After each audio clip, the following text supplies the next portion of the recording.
Terima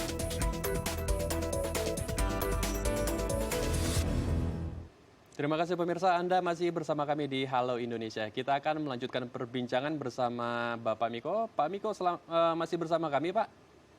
Masih, Mas Andrew. Baik, Pak Miko, kalau kita melihat situasi kita saat ini di mana COVID-19 angka kasusnya yang semakin meninggi, kalau kita melihat kebijakan-kebijakan yang dibuat oleh pemerintah yang ingin berjalannya bersamaan antara pemulihan ekonomi dan juga pemulihan kesehatannya sendiri. Kalau menurut Pak Miko sendiri, mana sebenarnya yang harus didahulukan? Apakah ini benar-benar bisa berjalan bersamaan atau memang harus ada yang diprioritaskan, Pak Miko? Ya, jadi memang pada kondisi wabah yang memanjang, memang harus perjalanan atau pemulihan ekonomi tidak bisa diabaikan. Jadi harus bersama. Tapi penanggulangan COVID-nya ya tidak juga bisa diabaikan begitu. Jadi sama-sama tidak bisa diabaikan.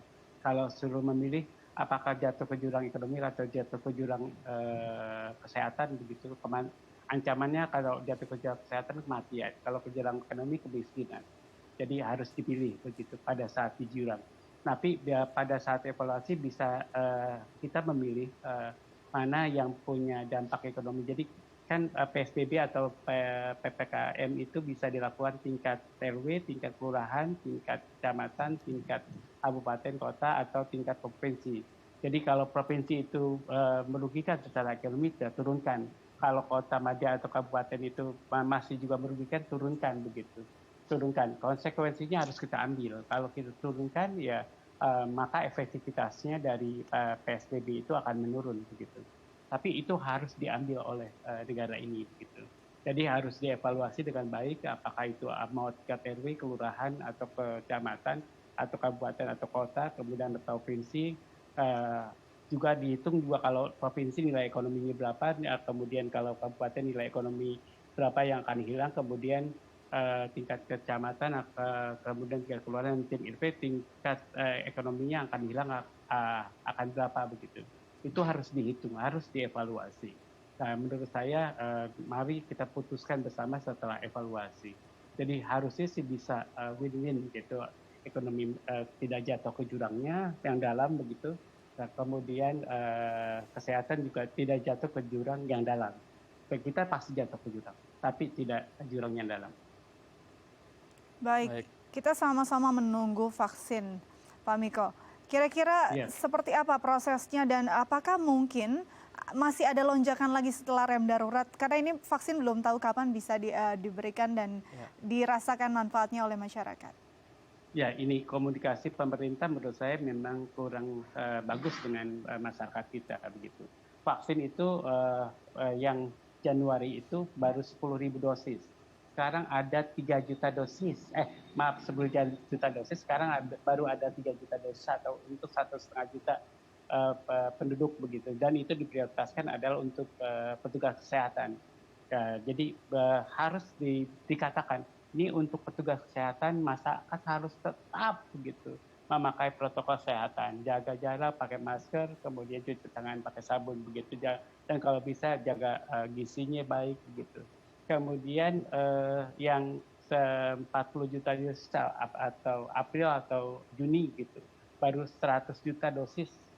Jadi mungkin pemerintah harus berkomunikasi kepada masyarakat apa yang harus dilakukan pada Juni 2021 gitu. Jadi ada 100 juta dosis di situ yang disuntikan. Untuk 100 juta itu untuk 50 juta penduduk begitu. Itu baru 50 juta dari 280 juta, bayangkan. Ya, kemudian itu belum ada separatnya. Kemudian Desember 2021 ada 200 juta dosis.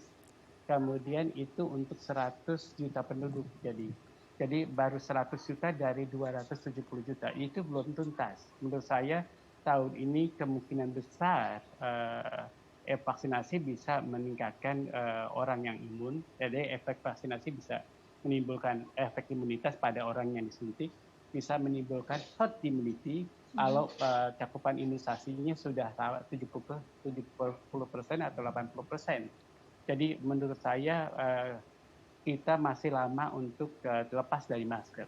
Nah itu komunikasinya pemerintah harus benar-benar komunikasi yang jelas, yang pasti, kemudian beli vaksinnya seperti apa, kemudian datangnya seperti apa, kemudian kapan mulainya, kemudian kapan divaksinasi sekian ya begitu.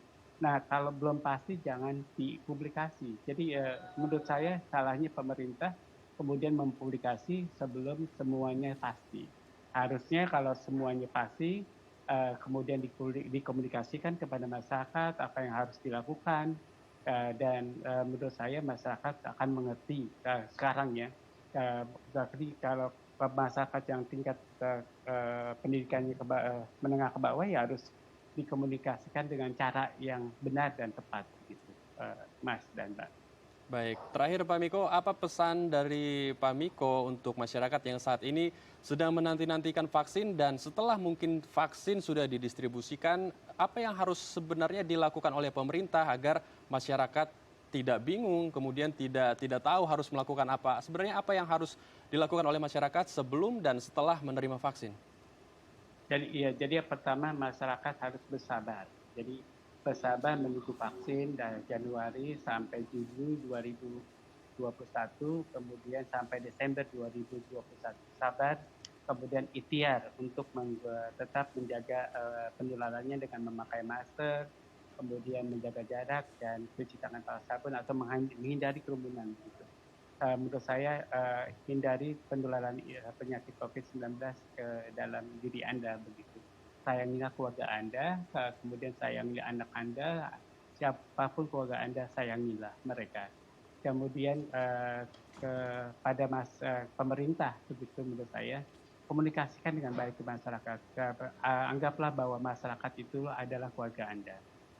Jadi pemerintah harus menganggap masyarakat itu adalah keluarganya, bukan orang lain. Baik. Jadi harus komunikasi dengan benar. Oke, makasih Gus. Baik, terima kasih banyak Pak Miko telah berbagi bersama kami di Halo Indonesia. Sama-sama Mbak. Tetap jaga kesehatan dan selamat kembali beraktivitas. Sama-sama, yuk.